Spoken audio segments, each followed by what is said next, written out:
Shalom, selamat malam Bapak Ibu Saudara yang dikasihi dalam Tuhan Yesus Kristus. Kita berjumpa lagi di dalam persekutuan doa hari Selasa. Tema untuk malam hari ini adalah mempersilahkan kasih Allah. Dasar firman Tuhan diambil dari Matius pasal 5 ayat 13 sampai 16. Sebelum kita akan mendengarkan firman Tuhan, mari kita akan datang di dalam doa. Mari kita berdoa. Terpujilah Allah yang Maha Tinggi. Engkau yang selalu mengasihi kami, Engkau yang memberkati kehidupan kami. Kami mohon pertolongan-Mu untuk bisa memahami setiap kebenaran firman-Mu, dan terlebih bisa kami terapkan di dalam kehidupan kami hari lepas hari. Kiranya Roh Kudus akan membimbing kami. Di dalam nama Tuhan kami Yesus Kristus, kami naikkan doa ini. Amin.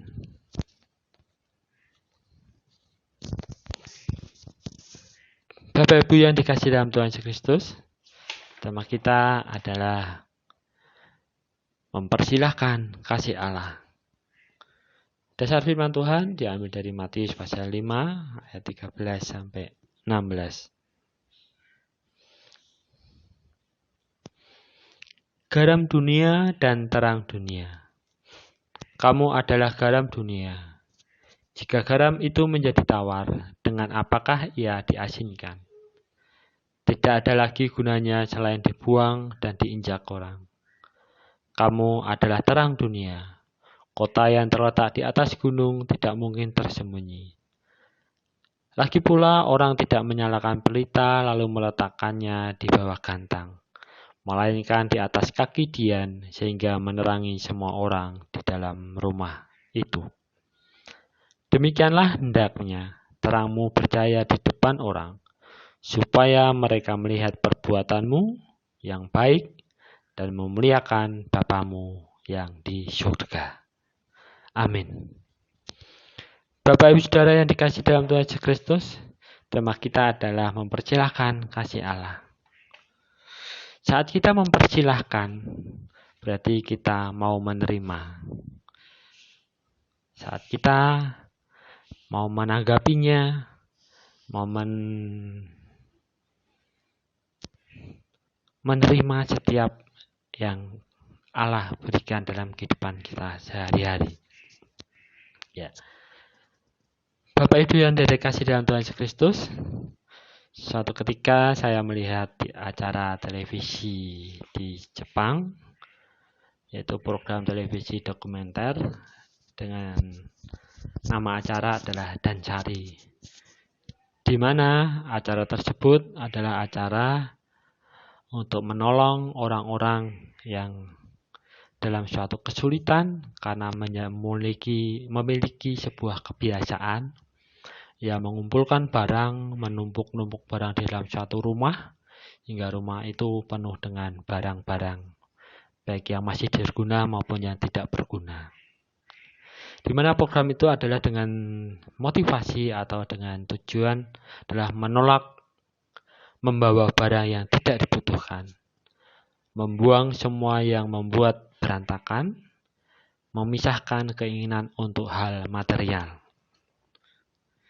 Dalam acara itu dikisahkan seorang nenek usia 83 tahun. Dia memiliki suatu kebiasaan mengumpulkan barang, baik itu pakaian, keperluan alat mandi, cuci, keperluan makan, keperluan lain yang dia butuhkan. Tapi sang nenek itu membeli sesuatu ditumpuk,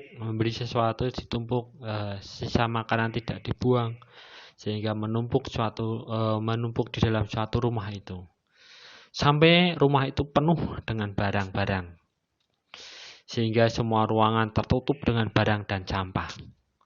Barang-barang yang tidak berguna tidak dibuang atau tidak disingkirkan di luar, tapi ditumpuk di dalam rumah.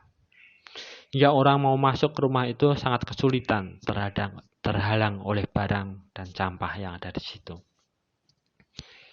Kejadian ini berlangsung selama 20 tahun ke belakang. Kira-kira anak-anak itu berusia 63 tahun dan berlangsung sampai umur 83 tahun.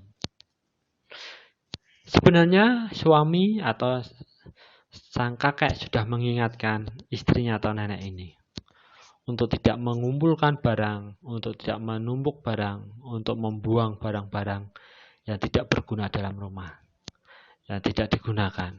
Tapi nenek ini tidak mau menerimanya nasihat itu. Sehingga sering terjadi percecokan, pertengkaran antara nenek dan kakek ini. Anak pun juga sudah menasihati. Tapi sang nenek ini tidak mau menerima nasihat itu. Dianggap sang anak ini membuat onar. Sehingga akhirnya selama 20 tahun barang-barang yang dikumpulkan, yang dibeli, dan yang tidak terbuang di dalam rumah itu menumpuk, mengunung. Akhirnya anaknya mencari solusi untuk bisa menyelesaikan apa yang dihadapi nenek ini. Dia memanggil program TV dan Cari. Di situ ada suatu pembawa acara yang biasa untuk memecahkan masalah-masalah hal tersebut. Pembawa acara ini menemui nenek ini. Dia berbicara dengan hati-hati. Dia berbicara dengan pelan-pelan untuk bisa memberi masukan, nasihat nenek ini untuk memisahkan barang yang bisa dipakai dan yang tidak. Untuk bisa membuang barang yang tidak berguna dan menyimpan barang yang masih bisa dipakai. Dan program ini bisa berjalan, tapi tidak semudah yang dibayangkan. Karena perjuangan dari pembawa acara ini untuk bisa membuat hati nenek ini untuk bisa menerima setiap nasihat dari suaminya, dari anak-anaknya, dari orang-orang terdekat, dan dari pembawa acara ini. Dan program ini berjalan selama 2 bulan baru bisa terselesaikan. Dan selama 2 bulan, rumah itu bisa menjadi bersih, menjadi rumah seperti yang biasa digunakan. Rumah yang bisa ditempati tinggal dengan nyaman, dan orang-orang bisa berkunjung dalam rumah itu.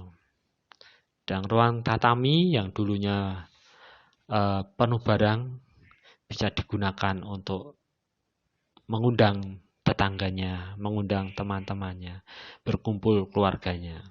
Akhirnya setelah nenek ini mau menerima nasihat dari pembawa acara, nasihat dari suaminya, nasihat dari anak-anaknya, dan dari tetangga-tetangganya, dan nenek ini bebas dari kebiasaan menumpuk-menumpuk barang, dan rumah itu menjadi bersih kembali. Bapak Ibu yang dikasih dalam Tuhan Yesus Kristus, mempersilahkan kasih Allah. Di mana saat kita mempersilahkan kasih Allah, berarti kita mau menerima kasih Allah itu hadir dalam kehidupan kita sehari-hari. Sehingga hidup kita adalah hidup yang dipenuhi oleh kasih. Hidup yang selalu kasih Allah itu turut bekerja di dalam kehidupan kita sehari-hari. Maka kasih Allah itu akan selalu bekerja mendampingi kehidupan kita. Tapi saat kita menolak atau tidak menerima kasih Allah, maka kehidupan kita adalah kehidupan yang seturut dengan kehendak diri kita sendiri. Kehendak yang kita lakukan. Semua yang kita lakukan adalah berdasarkan pikiran kita. Semua yang kita lakukan adalah berdasarkan kemauan kita. Sehingga kita mengesampingkan setiap kasih Allah yang ada di depan. Terus kalau kita sudah menerima atau mempersilahkan kasih Allah itu, maka kita akan bisa hidup memperbarui kehidupan kita. Karena kehidupan kita adalah kehidupan yang telah diperbarui menurut kasih Allah. Seperti yang tertulis di dalam Galatia, pasal yang kedua, ayat yang ke-20.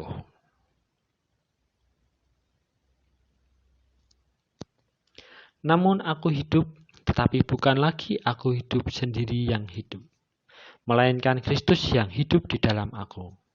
Dan hidupku yang kuhidupi sekarang di dalam daging adalah hidup oleh iman dalam anak Allah yang telah mengasihi aku dan menyerahkan dirinya untuk aku. Bapak Saudara yang dikasih dalam Tuhan Yesus Kristus. Jadi janganlah kita mempersilahkan kasih Allah hadir dalam kehidupan kita, hadir dalam hati kita, maka kehidupan kita sudah diubahkan. Kehidupan kita adalah kehidupan yang diubahkan oleh kasih Allah. Sehingga kehidupan kita adalah kehidupan yang sudah berubah. Memang tidak mudah untuk kita mengubah hidup kita seturut dengan kehendak Allah. Karena kadang pikiran kita belum bisa menerima firman Tuhan itu. Kadang kita masih hidup seturut dengan kemauan kita. Ya, kadang kita masih terpengaruh dengan keadaan-keadaan dunia ini. Sehingga untuk menerima kasih Allah itu tidak semudah yang boleh kita katakan. Mari kita terima, mari kita terima. Tapi kalau kita mau berusaha dan kita mau menerima dengan sungguh-sungguh, mau berserah pada Tuhan, maka kasih Allah itu akan hadir. Saat kasih Allah itu hadir dalam setiap kehidupan kita, maka hidup kita akan diubahkan. Terus bagaimana setelah kehidupan kita diubahkan? Setelah kehidupan kita berubah menurut kasih Allah, karena kasih Allah telah hadir dalam kehidupan kita sehari-hari. Maka kita harus mempunyai satu dampak yang baik bagi orang-orang di sekitar kita. Dengan kita hidup yang sudah dirubah menurut kasih Allah ini, maka itu harus berdampak bagi orang yang ada di sekitar kita.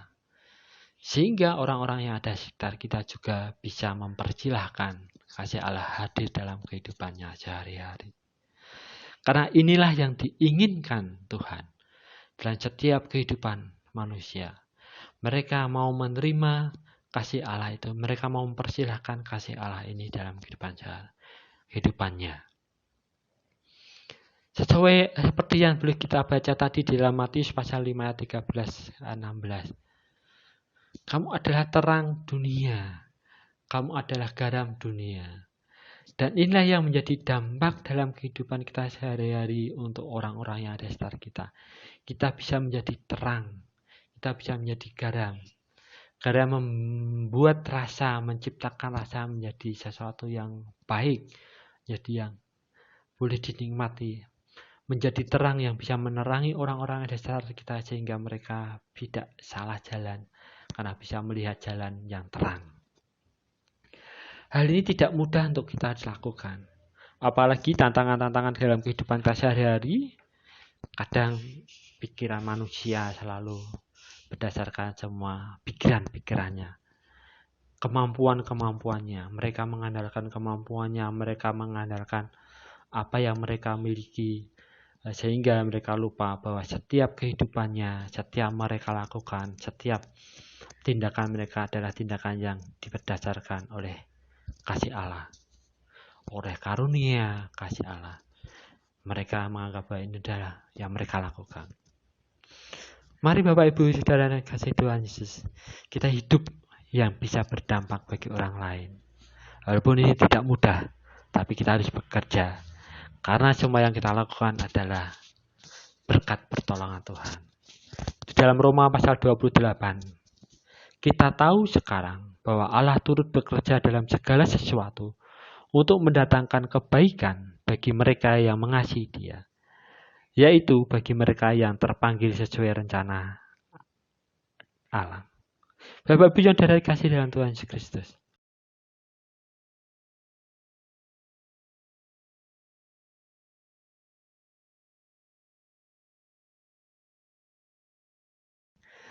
Karena Tuhan mempunyai satu rencana, satu dengan yang satunya berbeda-beda. Tuhan telah menempatkan kita satu dengan yang satunya berbeda-beda. Ada orang yang berprofesi sebagai seorang pegawai negeri. Ada orang yang berprofesi sebagai karyawan swasta. Ada orang yang berprofesi sebagai wirausaha. Ataupun melakukan satu pekerjaan-pekerjaan yang lain. Karena Tuhan ingin pakai kita di mana kita bekerja ini, di mana kita ditempatkan ini, untuk bisa berdampak, untuk bisa menjadi garam bagi orang lain, untuk bisa menjadi terang bagi orang-orang yang ada di sekitar kita. Sehingga mereka bisa melihat orang-orang yang hidup menurut kasih Allah, orang-orang yang telah mempersilahkan kasih Allah itu hadir dalam hidupnya. Orang-orang yang hidup diubahkan sesuai dengan firman Tuhan. Inilah orang-orang yang hidup menurut kasih Allah. Sehingga dampak yang boleh kita berikan pada orang lain ini, dan boleh mereka merasakan kasih Allah ini. Sehingga mereka mau menerima atau mau mengenal, ingin belajar tentang bagaimana kasih Allah dalam kehidupan mereka sehari-hari. Sehingga mereka bisa melihat kita, orang-orang yang hidup berdasarkan kasih Allah. Karena kasih Allah mengubahkan kehidupan kita. Kasih Allah ini akan memperbarui setiap kehidupan ini. Marilah Bapak Ibu Saudara yang kasih Tuhan Yesus, dalam persekutuan doa malam hari ini, marilah kita mempersilahkan kasih Allah itu hadir, sehingga kita bisa menyampaikan, bisa melihat, kita bisa menyaksikan kasih Allah itu hadir dalam setiap kehidupan manusia. Mari kita akan belajar mau menerima nasihat orang lain, mau menerima masukan orang lain, terlebih mau menerima kasih Allah, sehingga kasih Allah ini bisa terwujud bagi kita dan orang-orang dari sekitar kita. Amin. Mari Bapak Ibu Saudara kasih Tuhan, kita akan tutup persekutuan doa malam ini di dalam doa. Bapa kami yang di surga, dikuduskanlah namamu, datanglah kerajaanmu, jadilah kehendak-mu. Kami ucap syukur Bapa untuk setiap kebenaran firman-Mu yang boleh kami dengarkan dan kami merasakan. Biarlah firman ini mengingatkan kami dan menasihatkan kami untuk kami bisa menerima kasih Allah dalam kehidupan kami. Dan kami bisa berhidup seturut dengan firman-Mu dan berdampak bagi orang-orang di sekitar kami. Bapak, kami berdoa untuk bangsa dan negara ini. Berkati setiap para pemimpin kami.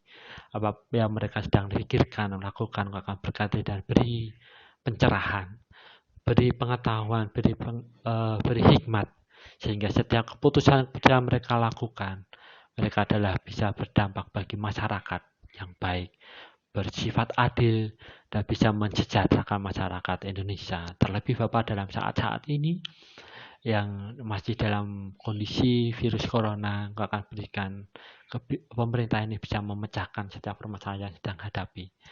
Bapak, kami berdoa untuk jemaat-Mu GKJ Mission ini, Bapak. Berkati mereka yang saat ini sedang dalam mengalami sakit penyakit. Beri kekuatan, beri kesembuhan, supaya mereka bisa sembuh dan pulih dari sakit penyakitnya. Kau akan lindungi bagi mereka saat ini sedang dalam kesehatan. Bentengi mereka kehidupannya, Bapak. Jauhkan mereka dari sakit penyakit, Bapak. Berkah kami mohon Bapak, Engkau akan melindungi kami, menjaga kami dalam setiap kehidupan sehari-hari.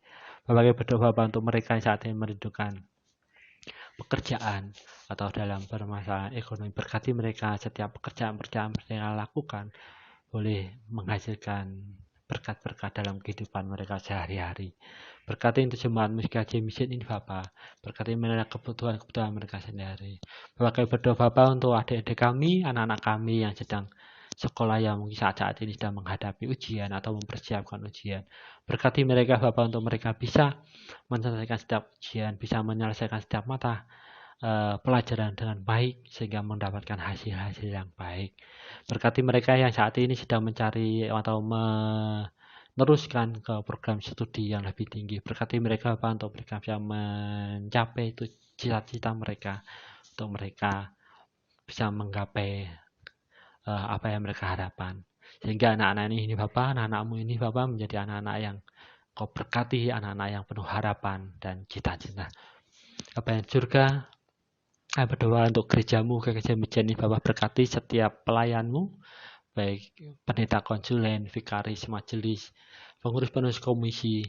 Kau berkati mereka Bapak untuk bisa menjalankan program dengan baik dan merencanakan sehingga untuk menjadi kemajuran namamu Bapak, sehingga setiap namamu boleh dipermuliakan.